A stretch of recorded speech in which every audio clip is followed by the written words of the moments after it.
N'hi ha una curta que és molt graciosa. Una cosa que va passar en un poble prop de la Serra de Mariola, que jo no el dic, però que té una esglésiota molt més gran que el poble. Ja sabem quin és. Un poble petit que té una església molt gran. I que tenia un mossèn Josep, era un capellà jove que va traure... El van fer rector de la parròquia. El va fer l'arquebisbe de València, naturalment. I era un xic que tenia moltíssima il·lusió en la religió, però sobretot en que el poble, els feligresos, que el respectaren molt, que el tractaren molt d'això. Però era tan jovenet i tenia una cara de xicó tan acusada que alguns, en lloc de mossèn Josep, li diuen Pepet. Ell no li sentava massa bé. Ho va sentir molt poques voltes, però ho parlava amb el sagristà. I què faria jo? Perquè és que no em tenen prou respecte. Jo he estudiat moltíssim la Bíblia, tan difícil que és, els evangelis, m'he pelat escolzes estudiant. I ara, estos homes, que són molt bones persones i uns llauradors molt intel·ligents, que fan uns bancals de dacsa preciosos i tomaqueres i de totes aquestes coses, però a mi m'agradaria que em respectaren una miqueta més. I que seria bo, perquè li diria al sagristà, perquè mira, l'altar major ja no té tovalles, el no sé què tal, i no ens fan prou almoines, no la caixeta de les ànimes, no posen diners. I en canvi tindríem l'església més arreglada i totes aquestes coses, total. I un dia li va dir al sagristà, mira, he descobert una cosa, perquè em tinguin respecte vaig a dir que invocaré el dia de la festa gran, un esperit. Invocaré l'Esperit Sant, que visite un moment, a mitjan festa allí dins de l'església, que aparega l'Esperit Sant, encara que siga un moment. Ja veuen que jo sóc capaç de fer venir l'Esperit Sant, intentant efecte.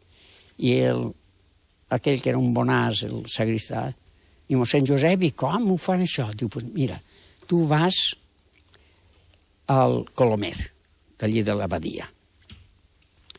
Busques un colom blanquet, que és com diuen que és l'Esperit Sant. Sempre el representen com un colom blanc preciós, rodejat d'un alt de llum i totes aquestes coses. I, mira, la nit abans l'agafes, la nit abans de la festa, i allà a les 10 de la nit, que ja no hi ha ningú en el poble, fiques en una cistelleta i el portes a l'església.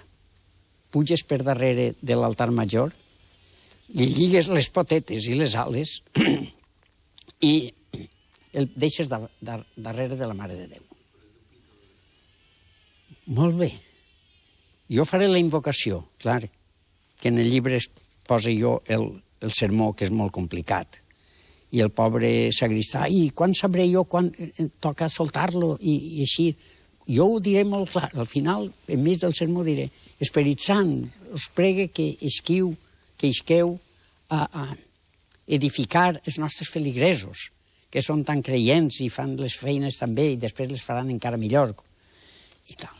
Bé, doncs sí. I l'home tenia preocupació si no sentia bé el moment en què devia saltar el colom. Total, que va arribar la festa, va arribar el moment de fer el sermó a Sant Pasqual, i mossèn Josep va pujar a la trona, va començar el sermó preciós, perquè era un xic molt intel·ligent, i quan va arribar allò va començar a fer les invocacions. Sant d'Esperit Sant, feu el favor d'aparèixer-nos per a edificar els nostres feligresos i tal. Una segona volta, una tercera volta, i no apareixia.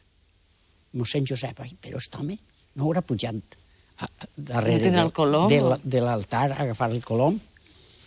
I estava ja molt preocupat i al final, quasi a punt de plorar, fa: Sant d'Esperit Sant, feu el favor d'eixir. I en aquest moment es va quedar un silenci. I es va sentir una veu, que jo dic la veritat, una veu cavernosa, que més que del cel pareixia la de l'infern, perquè va dir: Senyor rector, l'Esperit Sant se l'ha menjat un gat. I això va ser